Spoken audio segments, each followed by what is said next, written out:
let me get started sharing my screen and take it from there. All right. Everyone can see my screen? Yes? Okay, I see some nods. Perfect. Okay, thank you so much for having me tonight. I'm Lisa, yes, strategy researcher and decision scientist. That means I'm focusing on informing big strategy questions through research and analysis. And today I want to share learnings from running research in the AI market that I did when AI was just about to enter the mainstream. So tiny bit back in time, and now looking back, some lessons learned. So let me start off with some context on how the AI market was relevant to me in my role, on how it's relevant to where I work, which is Prolific. What we do at Prolific is we're a platform where researchers like you and I can find participants for all kinds of research. So traditionally, our core user base has been very academic. So academic researchers, students, mostly in social sciences and psychology, we're using our platform to run, representative studies with audiences beyond the psychology cohort that needed to earn some credits. And that got a bit more diverse in early 2022, when we had a new user type that behaved quite differently from the ones we knew from the past on our platform. So these researchers were running way more research than others. And when we looked a bit more closely at what they were doing, we realized they weren't running research in the sense that we knew it. They weren't writing academic papers. They weren't testing the user experience of their product. They were using the participants that are on our platform to take part in research to create data to train AI models.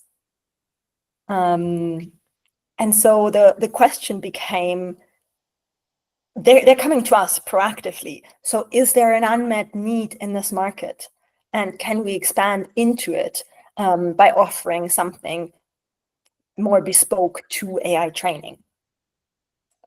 That very much sounds like discovery research. Arguably, I feel like the best part of user research, where you're investigating the big unknowns. And for me, this piece of discovery research was more complex than any I had done before. Because the market was brand new. At that point, it was still really niche. ChatGPT hadn't launched yet. And I quickly realized it was also full of secrecy. So it wasn't that easy to learn about what people were actually up to. And I think the other thing was also AI was developing and changing so quickly. And our clients were at the cutting edge of what was happening in the field. And so that made it quite difficult to predict the state of the market that we wanted to maybe grow into just a few months down the line, and made it very difficult to make confident recommendations as to what would be a wise move in terms of positioning ourselves there.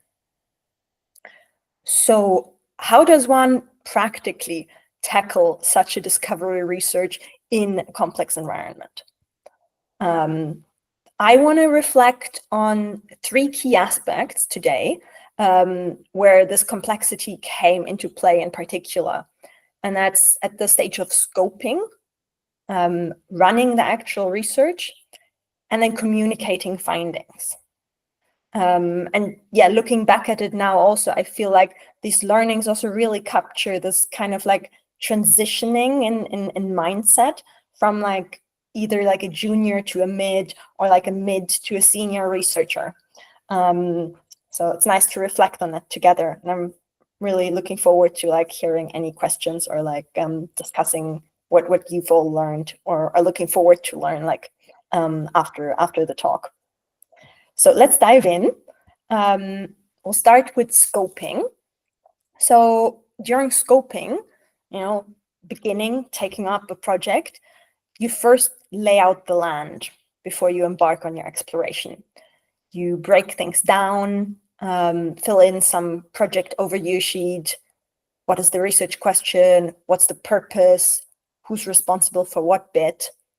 And the complexity in this particular context, for me, of like the context of exploring the AI training market, was that things were moving very fast. And with a moving target, it's not easy, even for senior stakeholders, to define very clear research objectives up front. The overarching question was really like, is there an unmet need in this market? How can we expand into it? What should we offer? So really high level.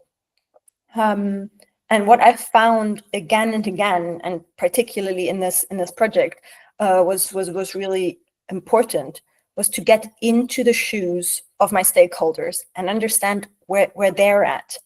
So really to position myself as their scout and figure out what we need to be looking for together. Practically, what does that mean? For me, one thing that I find really helpful at this stage is asking my stakeholders, what's next for you? Asking this means sitting down together and saying, imagine we've done this research. It's done. It's done. Imagine it's done. We've gotten back all the insights we need. What are you going to do next?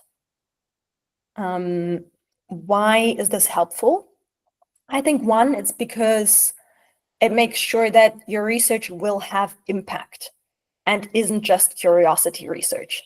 If you're in a role where curiosity research is like invited, great, but usually it comes down to like, we need to make sure that we have impact with the research that we do. So that makes sure that there is something actionable that follows on your research. And it also, exploring that together, allows you to see things through the eyes of your stakeholder and really enables you to get to the core of what needs to be answered, like especially as the field is so wide open as it is for, in this case, for like the discovery research. Let me give you a concrete example. Let's assume my stakeholder answers to the question, what's next for you, with they want to next decide whether we should build a separate AI product. That was a question at that time for me. Now I am an aligned scout. I am looking in the same direction as my stakeholder. Like, this is where we're aiming for. To be a good scout, I need to understand this better though, and understand what I need to look out for specifically, fundamental knowledge for a scout. And I like doing that by going through a few cycles of like, what would you need to see in order to go ahead? What would you need to see in order to decide whether we should build a separate AI product? And the answers could be, I need to see there's a business opportunity. I need to see it's a feasible problem. And then you can do another round of that. What is indicative of there being a business opportunity? It could be there's like pains in the market. There is not like a lot of competitors that are addressing that particular pain point. And whether it's feasible could depend on like a few other things. So mapping that out together with my stakeholder allows me to really clarify what is needed. Gives me starters for what questions to focus on. And also for delegation, right? Like, what questions might other teams be better placed to take on? And at that stage, some common pitfalls are, one, not going deep enough. So what I always try to be like is like, okay, don't stop if the your stakeholder says like, yeah, this will inform how we do something. It's like, that's a bit abstract. Like, really try to find out what are they going to do depending on what the research shows? The other thing is like, this is kind of a slippery slope. You don't want to corner them, right? Like you don't want to be like, okay, like I need answers, otherwise like I'm not even going to start. No, you want to be collaborative. You don't want to be like, oh, what are you going to do then?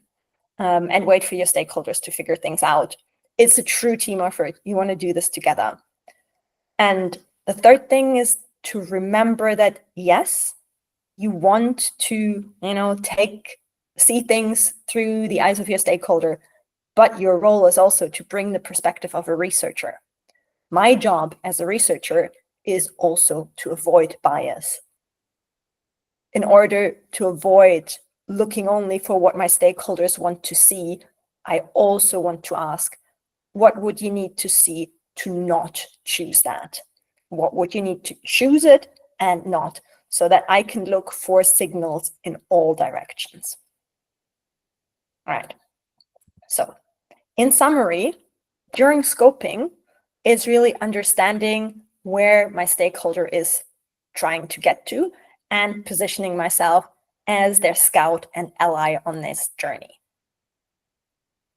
Now that I've laid the land, it's time to head out and run some research. What a shame that in the early days of AI, nobody really wanted to tell me what they were trying to do or tell me who else could help me to learn more. In terms of running research in the early AI space, it was really difficult. So the types of companies that were using us to collect data for AI training, they were operating in a field of fierce competition. Everyone was aiming for the next big funding round. People were guarding secrets in terms of how to optimize the algorithms. People were busy. So it was tricky to even get started. What I usually do is I start with desk research, like roughly lay the land, learn about the market as a whole. But at that point, the market was so new that there was very little research on the role of humans in AI training, very little information available. So then I moved on to expert interviews as like my next best starting source to lay the lands. And I started out by talking to the few existing AI researchers that we had using our platform. And that was a really good start, but it was not enough because we didn't have many of them. And also, I think you'll probably know that if you're working on products, early adopters are not representative of like the mainstream market. So if you want to grow into the mainstream market, you really need to learn from more people than just early adopters. They're unusually innovative and open to working through like early hiccups together with you. And a lot of other clients will not feel that way.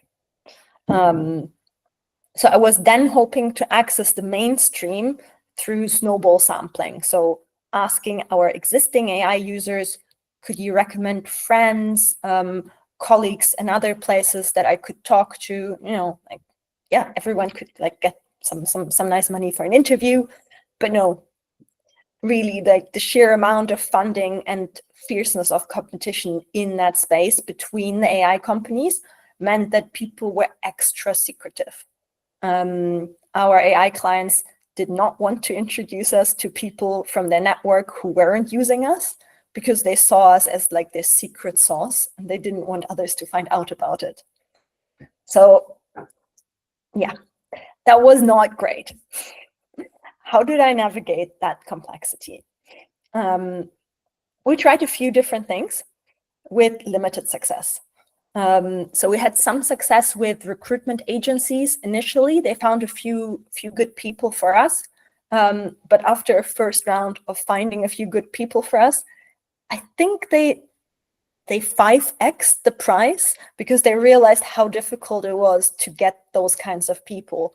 We were looking for people who were working in frontier AI companies and like working with human in the loop data to improve the AI models. And that was a very specific brief to find.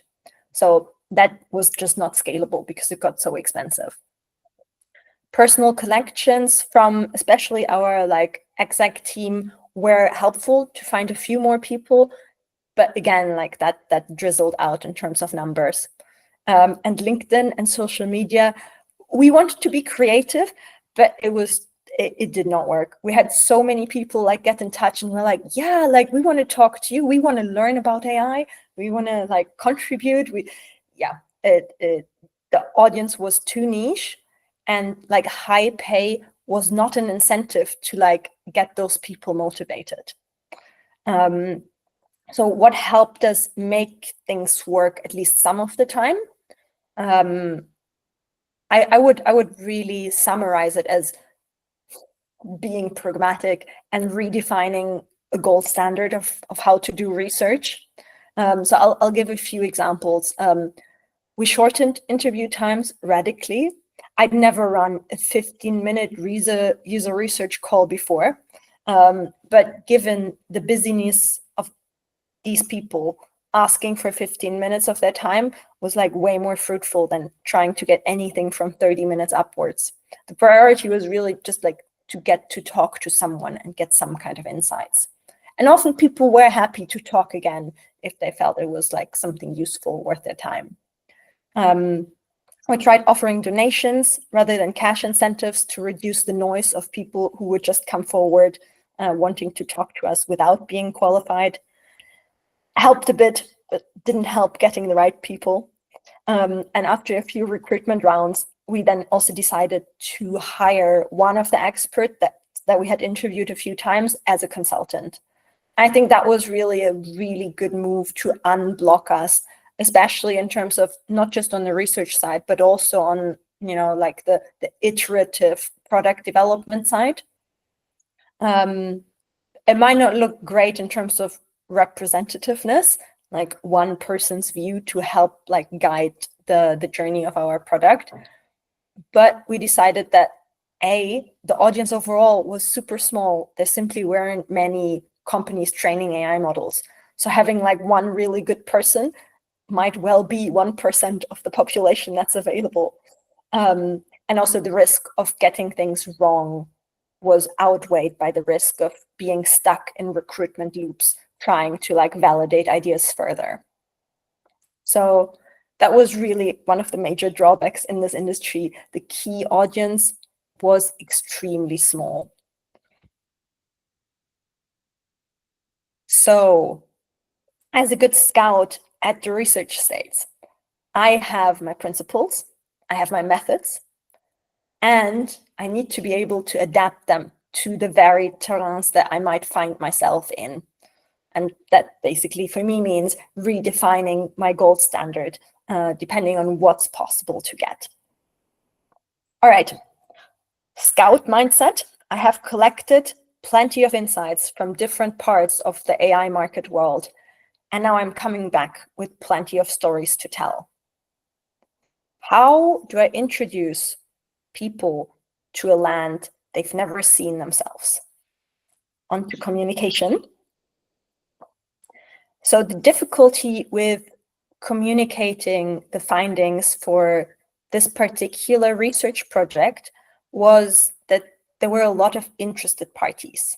Senior leadership was hoping that the research would help them decide whether or not to build an entirely separate new AI product. Sales and marketing wanted to know, how can we attract new AI clients? Our product colleagues were looking for impulses for new features with that particular target audience in mind. So this is generally not an easy starting point. You're coming home with like loads of stories, and then loads of people are looking for different things from you. So as a good scout, obviously, I regularly go back and I report on like what I'm seeing as it's emerging. I'm feeding back. But at some point, you need to take a step back. You need to look at the bigger picture that's emerging.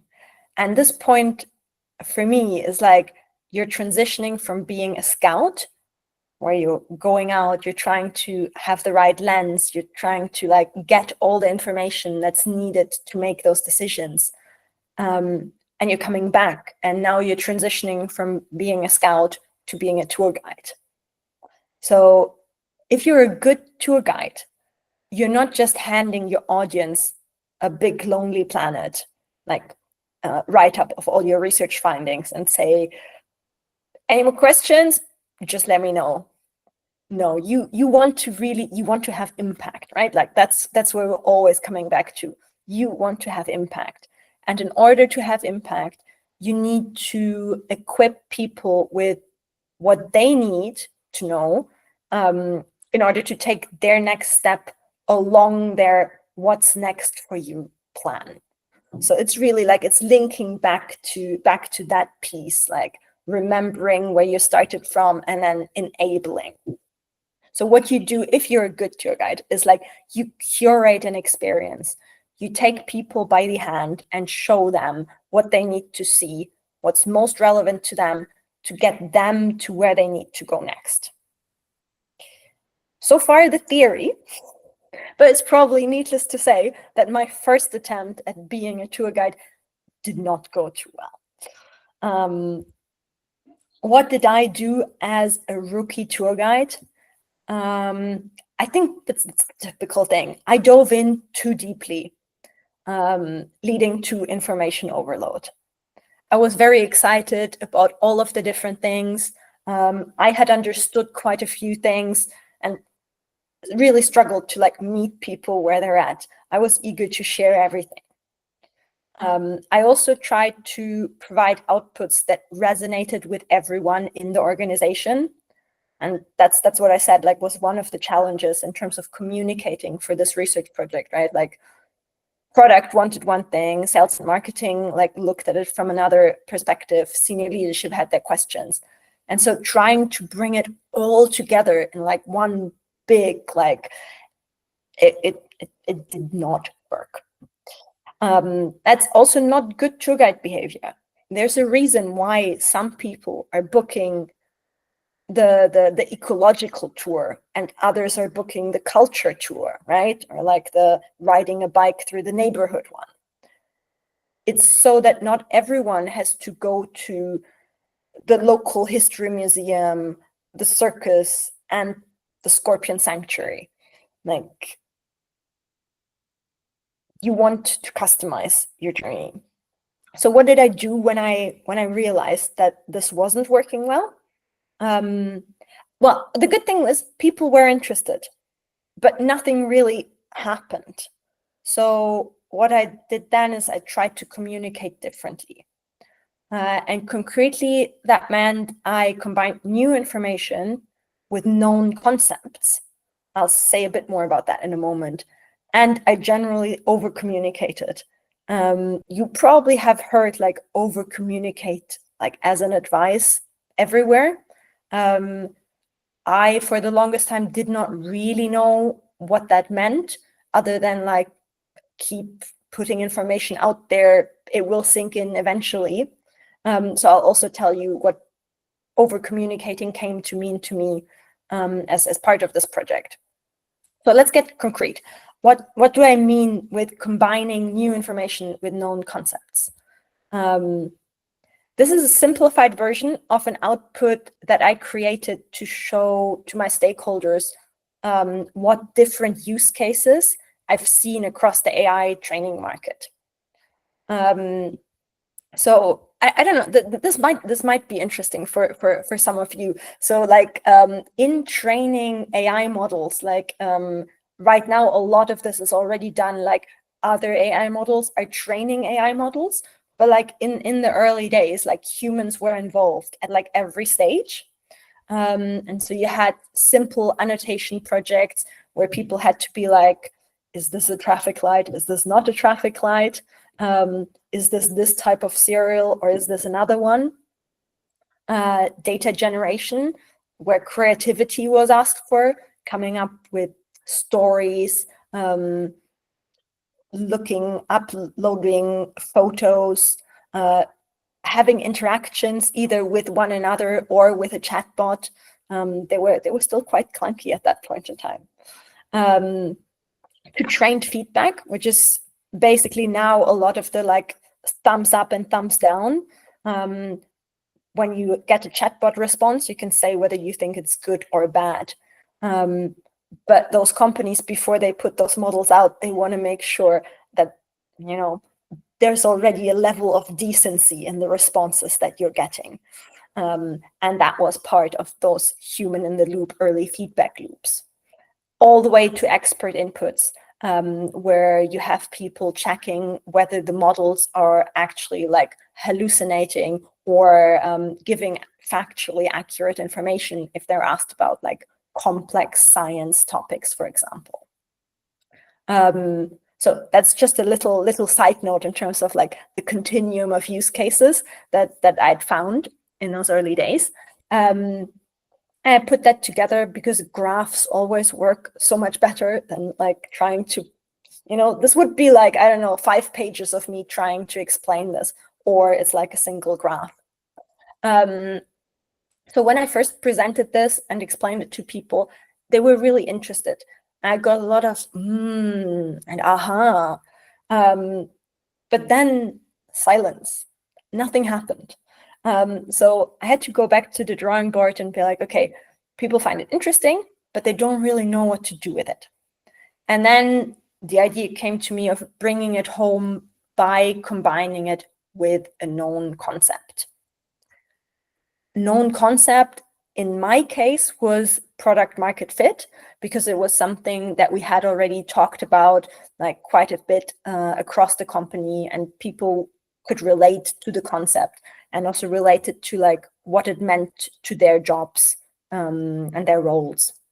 And so I combined my findings of the different use cases with the concept of product market fit for us as a company. The coloring in here is just examples. It's not quite how it looked like, but I mapped the use cases to how well our product was currently suited to it. So for example, I would have said, we're really good here. We're kind of doing fine in this area, but like, we really want to make some tweaks if we wanted this to work well for the yellow area. And for the red one, I'd be like, okay, if we really want to go after this, we would probably need a bit of a revamp, because right now we're not well positioned to suit this use case. And that was quite an unlock moment for quite a few people. And they switched from, nah, this is interesting, I learned something new today, to this is relevant to me.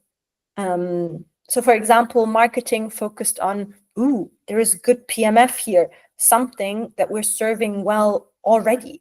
Let's shout about it. And product focused on, you know, the medium PMF bit.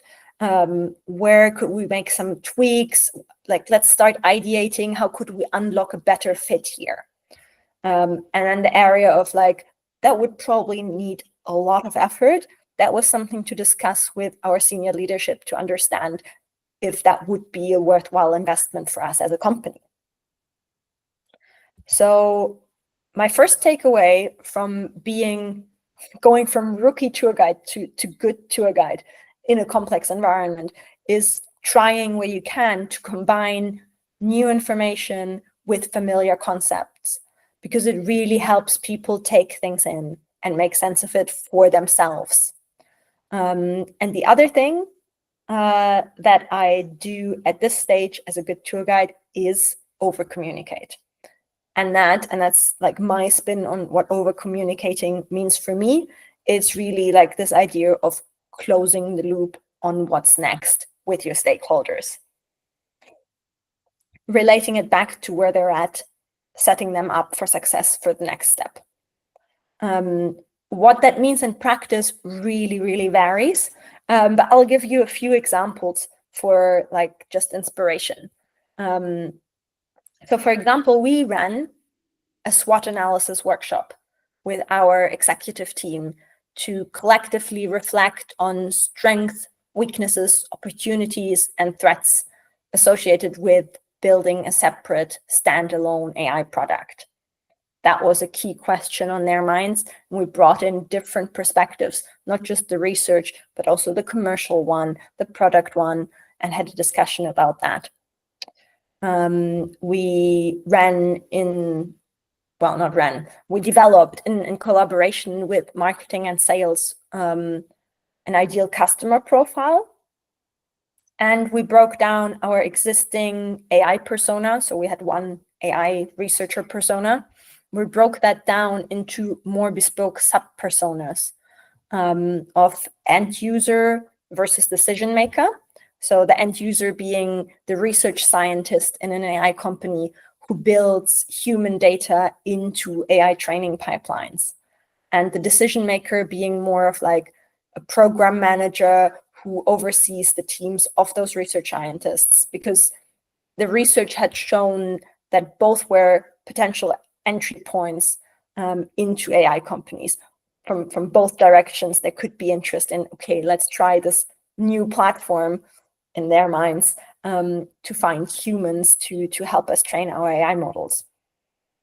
So with both of the teams, we worked out who to target and how to talk to them. What do those specific sub-personas care about most? And another piece of work in terms of over-communicating was bringing everyone in the company on the same wavelength. So we ran a big AI learning event for the whole tech collective and product, where we shared key findings, focused on that particular audience, and gave them some time to ideate based on what they had learned. And that was really important to create. I think like everyone who works in a bigger organization can relate to the pain, to create shared terminology, right? Like when I say AI user, what do I mean? When I say AI training, what does that mean? And also to avoid unnecessary like rediscovery in the individual like product teams that we're all starting to gear up to build more for our AI clients, trying to get everyone on the same wavelength. And that then also, like as a last piece, that led to us creating some learning modules based on the same content for everyone that we newly onboarded to the company. Again, like this alignment is just really helpful so that everyone knows who we're serving. And that really like brings it back to what's next for you, for each one in the company in a way. And zooming out to a bit of a summary view here, like this is an example of what different communication formats for different stakeholders could be. And that might look very different in your organization. This is to give an idea of what you could think about and might want to try, because things land differently with different people at different times. Like, you know, sometimes people need to digest stuff a bit so that stuff later on can land. So I found that quite helpful to just visualize like all of the different things that we tried. Sometimes things never land. Sometimes they land if you explain things in a different way or you frame them, reframe them. And that's really what like over communicating means to me. It's you're getting into your stakeholders' shoes. You try to close the loop in what's next, and you try to be like flexible and creative with that. And if like one thing doesn't stick, then you'll try to understand why might this not have stuck? Like, was it too much information? And then try to break it down in a different way. So bringing it all together and recapping, during scoping, you position yourself as a scout and really try to see what's next for your stakeholder. Where do they want to go? How do they get there? During running the research, if it is a complex environment, be aware of it, redefine your gold standards, at least temporarily, based on what you see in the landscape around you. And in terms of communicating, yeah, it's trying to combine new information with familiar outputs so that they have a better chance to sink in, and then closing the loop on what's next for your stakeholders. So to finish, I'll end with closing the loop on what was next for us. We did not build a separate AI product. There was a lot of overlap between AI training and traditional research use cases among our clients. But we really doubled down on improving our API, which is the main way for our AI clients to collect their data. They're not going through our user interface. They're plugging into our endpoints so that they can directly connect their data pipelines to the data they're collecting on our platform. And we also added a managed services offering, so a bit more like you come to us with your problem and describe the type of data that you need, and we collect it for you, more of a one-off project basis. Because that's really the principal two ways that we discovered our AI clients are using to get their data, either deeply integrating things into the data pipeline or getting things handed over with as little involvement as possible. So having closed that loop, I think the last thing that is left for me to say is saying thank you. Thank you for listening. Thank you for any questions that you might bring or comments. And thanks to all of my colleagues that have worked with me on this for quite a long time by now. Yeah, thank you very much. Thank you, Lisa. That was lovely.